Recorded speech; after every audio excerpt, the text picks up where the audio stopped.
Continuity equation. अब chapter में आगे का जितना भी पोर्शन है वो सब इस कॉन्टिन्यूटी इक्वेशन से ही किया जा सकता है। चैप्टर का सबसे इंपॉर्टेंट पोर्शन है बर्नौलीज थ्योरम, और उसको हम कॉन्टिन्यूटी इक्वेशन के बिना नहीं कर सकते।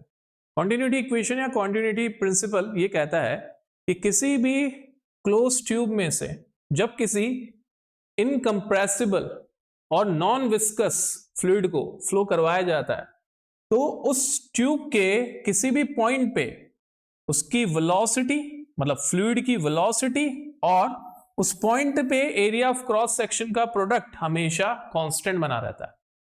दैट मींस शॉर्ट में याद करने के लिए आपको ये याद रखना है कि AV is always constant.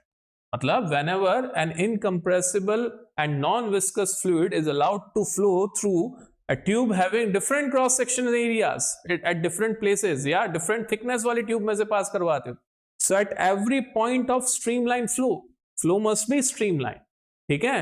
Every point on this streamline flow, the product of the area at that point जहां पे भी आप ले रहे हो into velocity at that point is always a constant, ठीक है?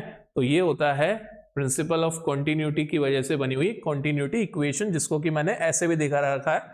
यहाँ पे जो मैंने इस साइड का क्रॉस सेक्शन एरिया लिया है ट्यूब का वो A1 लिया है, और यहाँ पे फ्लूइड की वेलोसिटी V1 है। उस साइड का या उस एंड का एरिया मैंने A2 लिया है, क्रॉस सेक्शन एरिया A2 लिया है, और वहां पे वेलोसिटी कितनी है फ्लूइड की V2 है, तो V1 A1 is equals to V2 A2। Got it? So the product of velocity and the area of cross section is always a constant if the fluid is incompressible, non-viscous and flowing through a tube in a streamline flow। याद रखना streamline flow में ही ये चीज valid है। Proof देख सकते हैं अब इसका। अब इसका प्रूफ करने के लिए मैंने एक non viscous non compressible liquid को इस ट्यूब में से फ्लो होने के लिए छोड़ दिया, जिसमें ट्यूब के इस एंड को मैं बोल देता हूं x, इस एंड को मैं बोल देता हूं y। x एंड का जो क्रॉस सेक्शन एरिया है वो A1 है, और x एंड पे फ्लूइड की जो वेलोसिटी है एंट्री की वो V1 है। और मान लो जब फ्लूइड इसमें एंटर किया था तो उसकी डेंसिटी ρ1 थी। अभी फ्लूइड स्ट्रीमलाइन में मूव करता हुआ इसके सेकंड एंड y पे पहुंच गया है। इस y पे क्रॉस सेक्शन एरिया A2 है, और यहां से जब फ्लूइड एग्जिट हो रहा है तो उसकी वेलोसिटी V2 है। और मान लो इस टाइम पे फ्लूइड की डेंसिटी कितनी हो चुकी है, ρ2। क्लियर?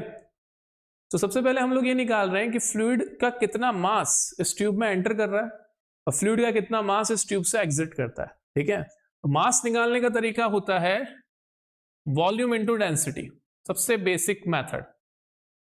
तो सबसे पहले मैं ले रहा हूं मास एंटरिंग द ट्यूब, जिसको कि मैंने M1 बोल दिया।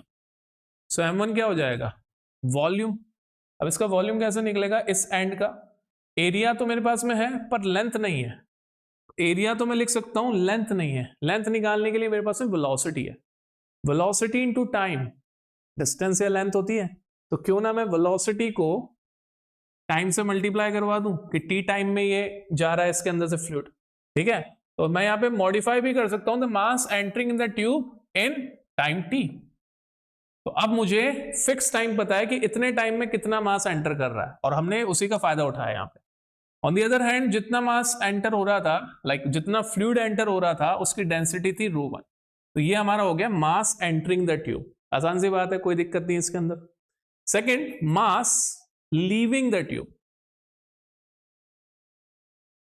जिसको कि हम लोग M2 बोल देंगे, और इसको भी हम कितने टाइम में ले रहे हैं, इन टाइम स्मॉल t।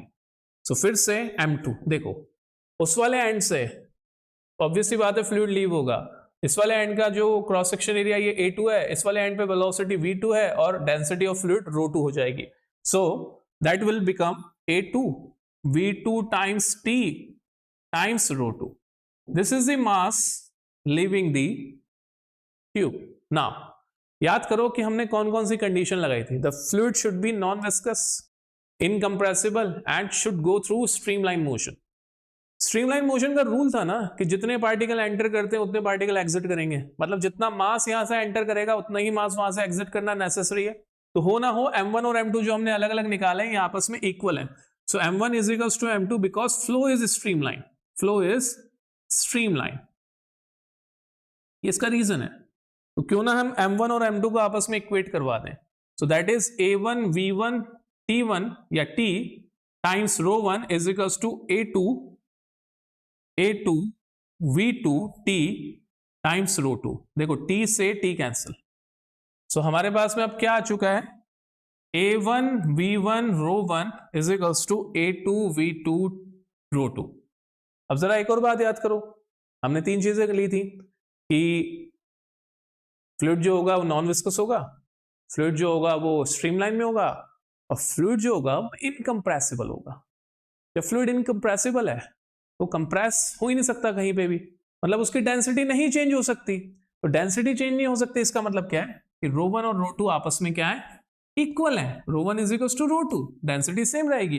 तो यहां से हमारा क्या कंक्लूजन आ गया कि A1 V1 is equal to A2 V2 होगा। मतलब whenever a fluid is allowed to flow through a tube of different cross section areas at different places of or of variable cross section areas in the streamline motion, and the fluid is incompressible and non viscous, then at every point of the flow of this liquid through this tube, the product of the cross section area and the velocity remains constant.